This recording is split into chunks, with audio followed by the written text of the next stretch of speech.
Você já pensou que a voz que hoje ecoa dentro de você, cobrando perfeição, não vem de Deus? Que talvez a santidade que você tanto deseja seja construída a partir de falhas, quedas e vergonhas.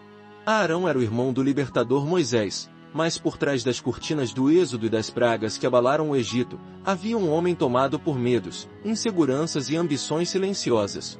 Ele foi escolhido não por ser o mais forte, nem o mais puro, mas justamente porque sua fraqueza seria a prova viva de que Deus usa os imperfeitos. Enquanto o povo gemia sob o chicote dos egípcios, Arão carregava dentro de si uma ferida secreta, o temor de não ser digno, de não estar pronto, de não suportar a missão.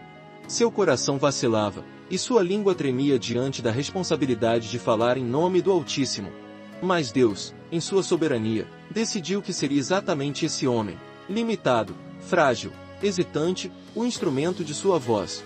Ao invés de buscar perfeição, o Eterno decidiu revelar sua glória por meio da fraqueza de Arão. Por que Deus não escolhe como os homens escolhem? Deus sonda o mais profundo abismo da alma. E mesmo lá, ele encontra vasos trincados que podem conter a água viva. O grande dilema espiritual que envolve Arão não era simplesmente obedecer ou não obedecer. Era suportar a pressão de carregar a palavra divina, ao mesmo tempo em que seus próprios pecados gritavam contra ele.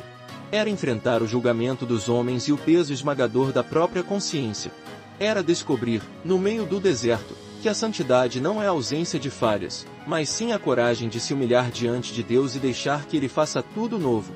Essa é a história de Arão, o homem que provou que Deus nunca desistiu de usar quem é quebrado. A narrativa que confronta a religiosidade cega e revela que, por trás de cada líder escolhido, existe um coração ferido clamando por redenção. Prepare-se.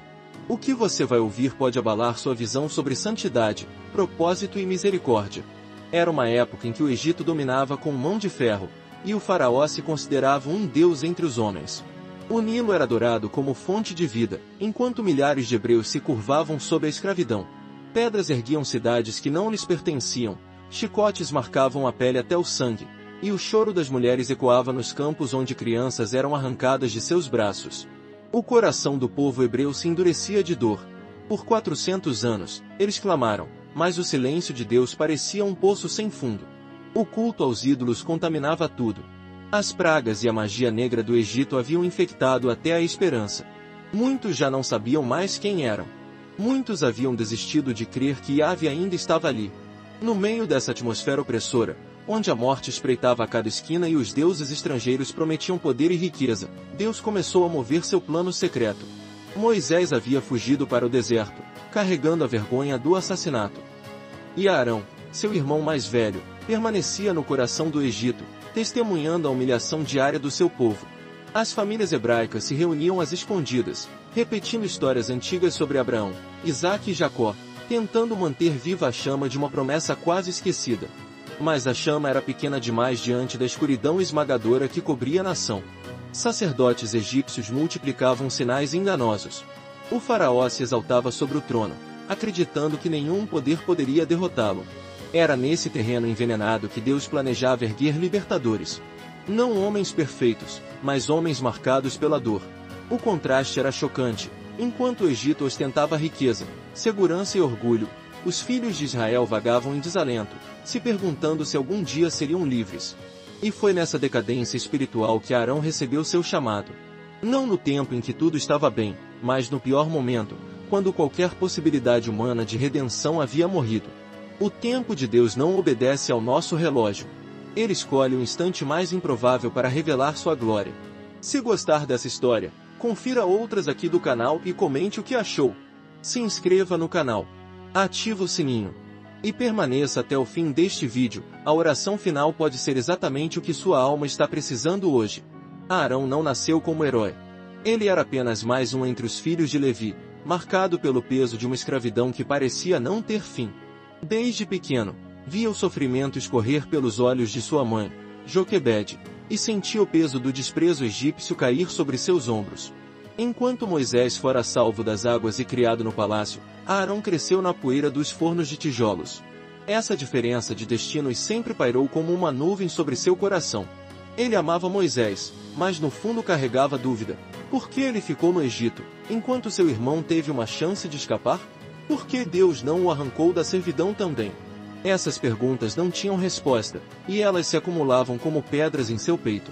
Arão aprendeu cedo a calar o pranto, a conter o medo, a obedecer ordens cruéis que tentavam esmagar sua dignidade. Mas, em silêncio, cultivava uma fé que não conseguia morrer.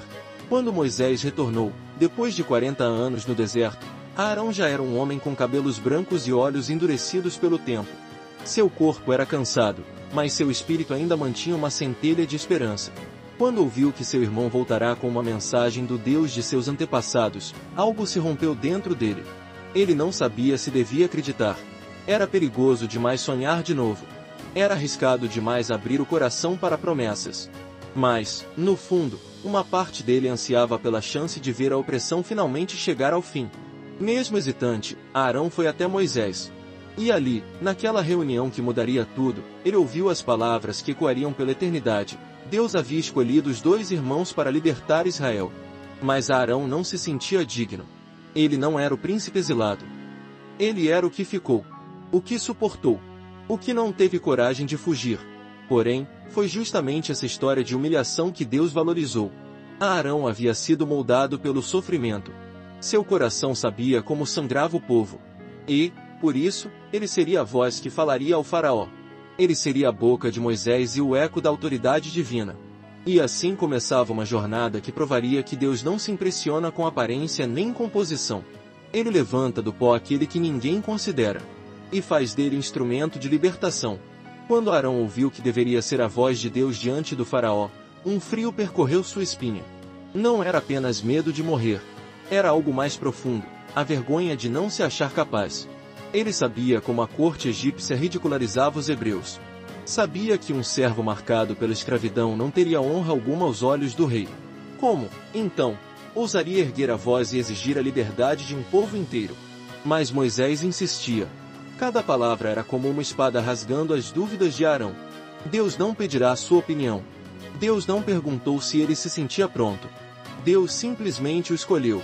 E essa escolha se tornava uma pressão esmagadora sobre sua consciência. Na noite em que os 2 irmãos combinaram a primeira audiência com o faraó, Arão não conseguiu dormir. O vento frio do deserto balançava a tenda, como se espíritos antigos sussurrassem seu fracasso iminente. Ele se levantou, saiu para orar, mas nada ouviu. Nenhuma voz celestial. Nenhum sinal. Apenas o silêncio pesado de um Deus que ordenava sem explicar. Ali, ajoelhado na areia gelada, Arão percebeu que seu maior inimigo não era o faraó. Era ele mesmo. Era o medo de ser rejeitado. Era o peso de se comparar ao irmão. Era a lembrança de todas as vezes em que foi apenas o segundo, o coadjuvante, o que não tinha coragem de fugir. O que não tinha ousadia de enfrentar. Mas o chamado já havia sido dado. Não havia mais como voltar atrás. Ele tinha que decidir, obedecer, mesmo tremendo de medo, ou abandonar tudo e deixar seu povo perecer. O dilema queimava como fogo por dentro. Ele se lembrava da voz de Moisés: Deus disse que você será minha boca. Você falará, e eu serei como Deus diante do faraó. Essas palavras ecoavam como uma sentença. Não havia espaço para vaidade, nem para orgulho. Só havia espaço para quebrantamento. E Arão chorou como uma criança, porque entendeu que Deus não estava interessado na sua força, mas sim na sua entrega. Na madrugada, ele ergueu o rosto sujo de areia e decidiu: enfrentaria a humilhação. Enfrentaria o trono mais temido do mundo. Porque, no fim, era melhor fracassar tentando obedecer do que viver fugindo do propósito. Arão foi ao palácio do faraó com o coração em chamas e as mãos frias. Quando pronunciou as primeiras palavras: assim diz o Senhor, Deus de Israel, deixa ir o meu povo, esperava que algo acontecesse. Talvez um trovão, talvez um terremoto. Qualquer sinal de que o Deus que o enviará estava ali, pronto para defendê-lo. Mas nada aconteceu. O faraó olhou com desprezo, depois riu. Quem é o Senhor para que eu obedeça a sua voz? Foi como levar um golpe no peito. O silêncio de Deus se tornou ensurdecedor. Nenhuma voz respondeu. Nenhuma confirmação. Quando saíram do palácio, a humilhação foi ainda maior. Os supervisores hebreus os encontraram no caminho, furiosos. Por causa daquele pedido, o faraó havia endurecido a escravidão. Agora o povo deveria produzir o mesmo número de tijolos, mas sem receber palha. Os hebreus choravam, amaldiçoavam Moisés e Arão, dizendo que haviam trazido desgraça e morte sobre todos. Naquela noite, Arão sentiu o gosto amargo da rejeição. O povo que ele queria libertar agora o odiava. O faraó o desprezava. E Deus, que dissera que estaria com ele, permaneceu em silêncio absoluto. O coração de Arão mergulhou numa escuridão que ele nunca havia conhecido. Ele se perguntava, por que Deus me levantou, se era para eu fracassar? Os gritos dos escravos subiam como um coro de condenação. A vergonha era tão grande que ele desejou nunca ter aceitado aquele chamado. Moisés também estava abatido. Mas Arão sentia que sua fraqueza era ainda maior. Ele não tinha a história de redenção do irmão. Ele não tinha experiência do deserto, nem a voz que falava com Deus face a face. Ele era apenas o homem comum, esmagado pelo peso de uma missão divina que parecia impossível. Mesmo assim, havia uma chama que não se apagava. Ele não sabia se era fé ou teimosia. Mas alguma coisa dentro dele se recusava a desistir. Talvez porque, bem no fundo, ele temia que, se voltasse atrás, perderia a única chance de ver a glória de Deus de perto. E assim, no silêncio mais terrível que um servo pode enfrentar, Arão decidiu permanecer. Sem respostas. Sem garantias.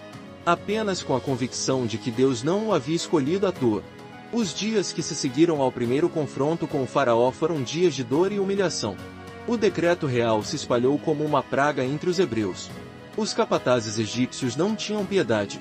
Quando as famílias não conseguiam cumprir a cota de tijolos, os chicotes rasgavam as costas dos inocentes. Mulheres gritavam por misericórdia. Homens caíam de exaustão. Crianças morriam sem força para suportar a fome. E em cada lágrima, Arão via o reflexo de sua própria impotência. Seu nome se tornou sinônimo de ruína. Muitos murmuravam que ele e Moisés haviam despertado a ira dos deuses egípcios. Outros afirmavam que aquilo era castigo por terem ousado sonhar com liberdade. Cada olhar de ódio era como uma flecha cravada no peito. Os oficiais de Israel se reuniram e foram até Moisés e Arão. Com os rostos marcados pelo sofrimento, falaram palavras que feriram mais que qualquer açoite. O Senhor vos julgue e vos condene. Por que fizestes o nosso cheiro ser abominável diante de Faraó e de seus servos, dando-lhes espada para nos matar? Naquele momento, Arão quase cedeu. Seu coração sussurrava que era melhor desistir, voltar para o anonimato e aceitar que não passava de um escravo. Ele questionava em silêncio, onde está Deus? Por que o Todo-Poderoso não intervém? Será que ele se esqueceu da sua promessa? O deserto parecia mais seguro que o trono do faraó. Mas Arão sabia que não podia fugir. Ainda assim, a pressão era tão brutal que sua fé começou a se desfazer como poeira. Ele via Moisés orar, clamar, insistir, enquanto ele mesmo sentia vergonha de abrir os lábios. Porque, no fundo, não acreditava que Deus pudesse usar alguém tão imperfeito. E foi nesse estado de quebrantamento que o conflito externo atingiu o auge. O faraó convocou novas audiências, cada uma mais tensa que a anterior. Entre cada praga que Deus enviava, havia breves momentos de aparente vitória, mas logo vinham retrocessos. A praga cessava, e o faraó endurecia o coração de novo. O povo, antes grato, tornava-se hostil outra vez. Arão se sentia esmagado. Ele não era apenas a voz de Moisés, era o alvo da ira de uma nação inteira. Era a ponte entre um Deus santo e um povo escravizado. E todo esse peso ameaçava destruí-lo por dentro. Mas ainda assim, ele permaneceu. Não por coragem, mas porque já não havia caminho de volta. O fogo havia sido aceso, e ninguém podia apagá-lo. Arão nunca imaginou que, mesmo após ver os sinais mais terríveis do poder divino, sua fé ainda fosse tão frágil. Quando o Nilo se transformou em sangue, ele se encheu de temor e respeito. Quando rãs cobriram o Egito, quando piolhos infestaram homens e animais, ele acreditou por um instante que tudo terminaria rápido. Mas o coração do faraó endurecia a cada milagre. E, com isso, endurecia também o desespero do povo. O sofrimento parecia não ter fim. Houve uma noite em que Arão se afastou de todos e caiu de joelhos na escuridão, tomado por uma angústia tão profunda que chegou a pensar em desaparecer. Ali, sozinho, ele gritou ao céu com toda a sua força: "Por que me trouxeste até aqui, Senhor? Por que me fizeste falar, se o coração dos homens continua em trevas?" Nenhuma voz respondeu. Nenhum sinal brilhou. Só o silêncio. E, naquele vazio, algo dentro dele se partiu. Arão compreendeu que nunca controlaria o resultado. Ele não era o libertador. Ele não era o salvador. Era apenas um instrumento. Foi nessa madrugada que seu orgulho finalmente se dobrou.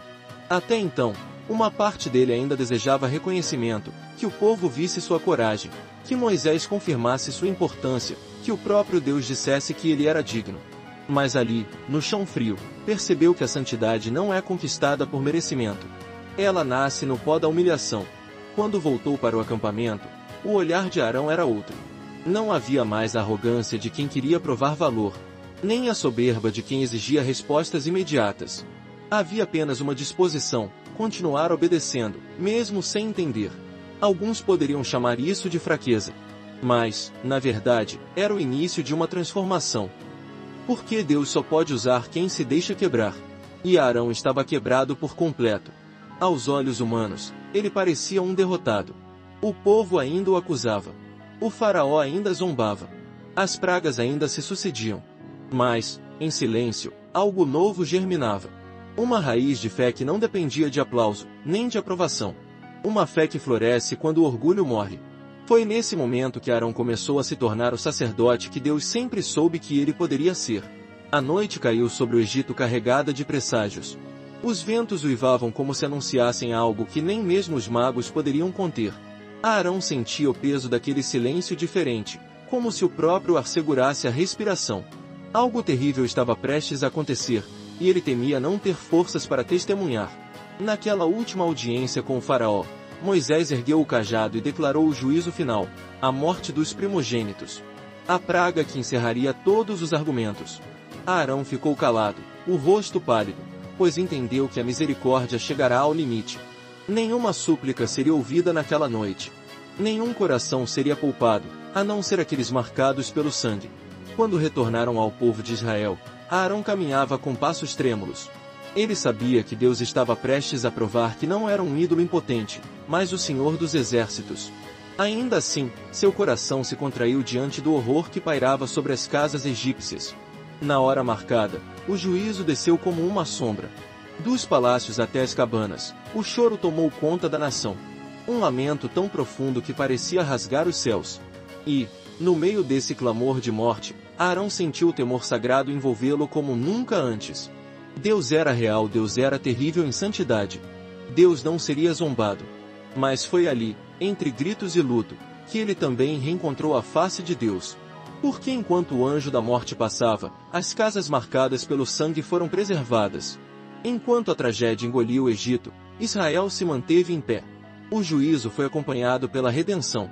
E Arão viu, com seus próprios olhos, o poder de uma obediência que parecia loucura. Naquela madrugada, ele chorou. Mas não era só medo ou alívio. Era uma reverência que esmagava o orgulho e purificava a alma. Ele compreendeu que Deus sempre estivera presente, mesmo quando o silêncio parecia abandono. E que cada passo no vale da humilhação havia sido necessário para que ele se tornasse mais do que um porta-voz, para que ele fosse um sacerdote quebrantado, capaz de compreender a dor do povo e a majestade do Deus que julga e salva. O sol nasceu sobre um Egito devastado, mas sobre Israel brilhou a liberdade. Arão se levantou, não como o mesmo homem que começou aquela jornada. Ele era agora alguém que conhecia o preço do chamado. E, sobretudo, que jamais esqueceria, Deus usa os imperfeitos para manifestar sua glória perfeita. Quando os hebreus finalmente saíram do Egito, Arão caminhava ao lado de Moisés. Milhares de homens, mulheres e crianças avançavam pelo deserto, carregando não apenas pertences e memórias, mas também cicatrizes. Cicatrizes na pele, na alma, na fé. Mas todos respiravam um ar que jamais haviam experimentado, o ar da liberdade. Arão olhava para trás e via a poeira que cobria as ruínas do Egito, lembrando-se de cada dia em que duvidou, cada noite em que desejou fugir, cada instante em que quis desistir. Ele sabia que não era digno de ter sido escolhido. Mas Deus não o escolhera por causa da sua dignidade. Deus o escolhera porque precisava de alguém que entendesse o peso da escravidão e a dor da vergonha. O homem que outrora se escondia atrás das palavras do irmão se tornará a voz que ecoou diante do trono mais poderoso do mundo. Não porque era forte, mas porque decidiu permanecer, mesmo quando tudo desmoronava. Essa era a lição que latejava em seu coração. Deus não se revela aos que se julgam prontos, mas aos que têm coragem de obedecer no meio do medo. Mais tarde, Arão seria consagrado sacerdote. Ele passaria por novas quedas, cometeria novos erros, e pagaria preços dolorosos por suas fraquezas. Mas isso não anularia o fato de que Deus o usará como instrumento de redenção. Porque a história da fé nunca foi sobre homens perfeitos. Sempre foi sobre um Deus perfeito, capaz de transformar corações quebrados em altares vivos. Quando você olhar para si mesmo e só enxergar falhas, lembre-se de Arão. Lembre-se de que Deus escreveu sua glória sobre a vida de um homem que se sentia menor que todos. E lembre-se de que, se ele pôde usar Arão, ele também pode usar você. Não importa quantas vezes você pensou em desistir. Não importa quão profundo é o silêncio que hoje cerca sua oração. O mesmo Deus que levantou Arão no Egito está vivo e continua chamando imperfeitos para realizar obras que nenhum homem poderia imaginar. A história de Arão nos ensina que não há um único servo de Deus que não carregue cicatrizes. Não há um só chamado que não passe pela humilhação, pelo medo e pelo silêncio. Talvez você tenha acreditado na mentira de que só pode ser usado por Deus depois que estiver perfeito, depois que todas as feridas estiverem curadas e todas as respostas chegarem. Mas Arão é a prova viva de que Deus não espera a perfeição. Ele procura disposição. Quando tudo pareceu perdido, quando o povo se voltou contra ele, quando o faraó zombou, Arão escolheu permanecer. Não porque era forte. Não porque era corajoso. Mas porque, no fundo, entendeu que o propósito de Deus é maior do que nossa reputação e maior do que nossa compreensão. Se você carrega o peso de não se achar digno, hoje Deus sussurra ao seu coração: eu uso vasos quebrados. O teu passado não invalida teu futuro. Tua vergonha não impede o poder de Deus. Ao contrário, ela pode se tornar o lugar onde Ele vai manifestar a sua glória de forma mais intensa. Mas Deus escolheu as coisas loucas deste mundo para confundir as sábias, e Deus escolheu as coisas fracas deste mundo para confundir as fortes. Esse versículo é um lembrete de que Ele ainda faz do improvável o seu testemunho mais poderoso. E agora, eu pergunto a você: você tem coragem de dizer sim ao propósito de Deus, mesmo tremendo de medo? Você aceita que Ele use suas imperfeições como cenário da sua glória? Responda nos comentários e compartilhe sua experiência. Talvez sua história seja a chave que vai inspirar outra vida que também se sente indigna. Se gostou dessa história, confira outras aqui do canal e comente o que achou. Se inscreva no canal. Ativa o sininho. Agora a oração final pode ser exatamente o que sua alma está precisando hoje. Senhor Deus Todo-Poderoso, eu me coloco agora diante da Tua presença com o coração exposto, reconhecendo que sou fraco, limitado e cheio de imperfeições. Eu sei que muitas vezes tenho permitido que a vergonha e o medo me afastem do propósito que o Senhor designou para mim. Mas hoje, inspirado pela história de Arão, eu decido me render completamente ao Teu querer. Pai, eu te peço, toma minha vida como ela é, usa cada fraqueza, cada cicatriz e cada lembrança dolorosa como testemunho da Tua graça. Que eu nunca mais me esconda atrás das minhas desculpas, mas que eu me levante, ainda que tremendo, para obedecer a Tua voz. Que o Teu Espírito Santo me fortaleça nas noites de silêncio, quando não ouvir resposta alguma. Que eu confie que o Senhor permanece presente, mesmo quando tudo parece desabar ao meu redor. Ensina-me a permanecer fiel, a continuar crendo, a não desistir no meio do processo. Perdoa-me pelas vezes em que duvidei, Senhor. Pelos momentos em que pensei que o meu passado era maior que o Teu chamado. Renova em mim a fé que se perde nas batalhas. Restaura meu ânimo e coloca dentro de mim uma chama que nada nem ninguém possa apagar. Eu oro para que o Teu amor seja mais forte que os meus medos. Que Tua misericórdia cale todas as vozes que dizem que eu não sou capaz, que eu não mereço, que eu não tenho valor. Eu declaro que minha história está nas Tuas mãos e que não importa quantos erros eu tenha cometido, o Teu perdão é suficiente para me levantar outra vez. Senhor, assim como fizeste com Arão, transforma meu coração. Que eu aprenda a Te servir sem buscar reconhecimento dos homens. Que minha maior alegria seja ser instrumento da Tua presença neste mundo. Se preciso for, que eu seja humilhado, quebrado, esvaziado de mim mesmo, só para que a Tua glória se manifeste com mais clareza. Eu oro também por cada pessoa que ora comigo agora. Que o Teu Espírito Santo visite cada lar, cada mente, cada coração. Que todo sentimento de indignidade seja arrancado pela raiz. Que toda acusação do inimigo caia por terra. Que a esperança floresça no deserto. Que o propósito seja restaurado. Que a coragem se levante como uma bandeira no meio da guerra. Pai, eu Te agradeço porque o Senhor nunca desiste dos Teus filhos. Porque a Tua paciência é maior do que o nosso cansaço e Tua bondade é mais profunda que nossas dúvidas. Obrigado porque o Senhor escolhe os improváveis. Obrigado porque o Senhor escreve novas histórias sobre vidas marcadas por derrotas. Eu entrego tudo diante de Ti. Que a partir de hoje, eu viva não para agradar aos homens, mas para ser fiel ao Teu chamado. Em nome de Jesus, amém.